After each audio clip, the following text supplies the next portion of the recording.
We're going to start with this opening clip here, and then I'm going to feed you a bit of a backstory, and then we'll maybe watch the remainder of the clip. I hope you guys like this idea, this concept so far, and, well, roll the clip.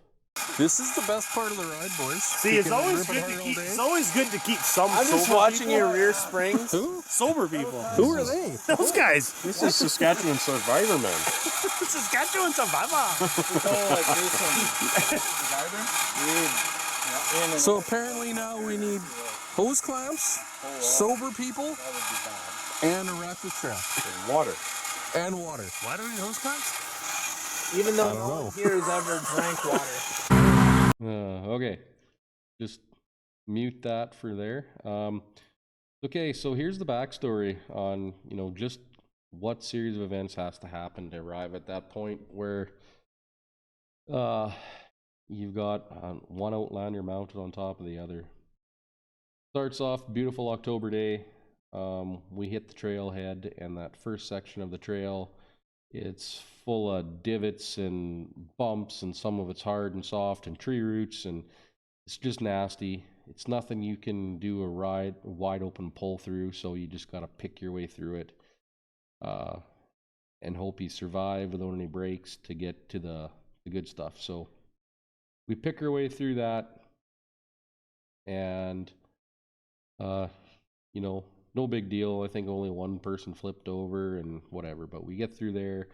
We come to a fairly big swamp, and it has a flat, hard bottom, but there's a couple of trees on the bottom of it, which can make it challenging to get over top of it. So everybody goes. I take my turn. My belt got wet, and I managed to nurse it out of there, but get through that. There's a small section of dry trail, and another small swamp. I'm a little under the weather here, sorry guys. Another small swamp, and then some more dry trail. And at this point, Blackie, he's doing some power wheelies on his son's 800, and he pops a diff. So, you let it ruin your day, or he just parked on the side and he jumps in the rescue vehicle, the Argo that we had with us, and comes along for the ride. And then get through that dry trail section, and then into this field of dreams, as we like to call it. And first thing that goes wrong out of the gate is Mrs. Ostacruiser. She's on the 6x6, and she breaks an axle. Again, not a huge deal. We'll just put that on the side of the trail. The way in's the way out. So she'll jump on the back of Osta's Renegade, and we'll just carry on down the trail. So very next hole, Osta, he lines up and he does a pull, and boom, another axle, front right. It's kind of an inside joke, but breaks the front right axle, and at that point, he says, well, guys, we're just going to pick our way back out, and so they, we say goodbye to Osta and Mrs. Osta, and they turn around and they kind of pick their way back out of the trail. So we carry on down the way. We get through that first section of the Field of Dreams there where you see us ripping through now.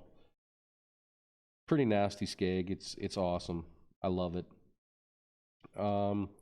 We get through there. I think it's probably about 4 in the afternoon now.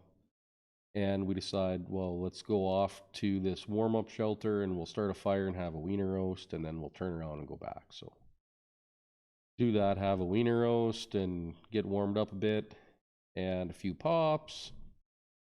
Now it's time to go. So get back to that Field of Dreams, and I'm the first one up, and I'm feeling kind of brave. And so I decide, well, I'm going to line up here and try to do a hero pull. So away I go, and boom, I get stuck, just like I always do. Not for lack of trying, but get stuck. Pretty close to the tree line, so I say, I'll just winch myself out, and I'm winching myself out, pop up out of the hole, and I'm just gingerly on the throttle trying to get to the tree line, and I hear like a gunshot. Boom. And again, I broke a front right axle. And the only thing holding that axle together right now is the boot. So it was the outer joint, I believe. And I look around, and everybody else had come in. They're stuck right behind me or in front of me, but everybody's stuck. So I think it's late in the day. I got to try to get ahead of these guys. You know, I don't want to be a liability that they're waiting on. So I'm unstuck. I put the bike in two-wheel drive, and I just, you know, gingerly set off down the trail, picking my way around everything. And I get through the first. I come up on first all Blackie's broke down bike, and I go through that first swamp, and I stopped. I'm thinking, okay, I just want to make sure I hear. Just pause that for a sec. Yeah. I just want to make sure I hear that sweet sound of the Rotax motors, and as soon as I hear that noise, I'm going to keep picking my way down the trail. And it's been 15 minutes and I've heard nothing. So I thought, well, geez, maybe somebody's broke or somebody's hurt, and I turn around and go back.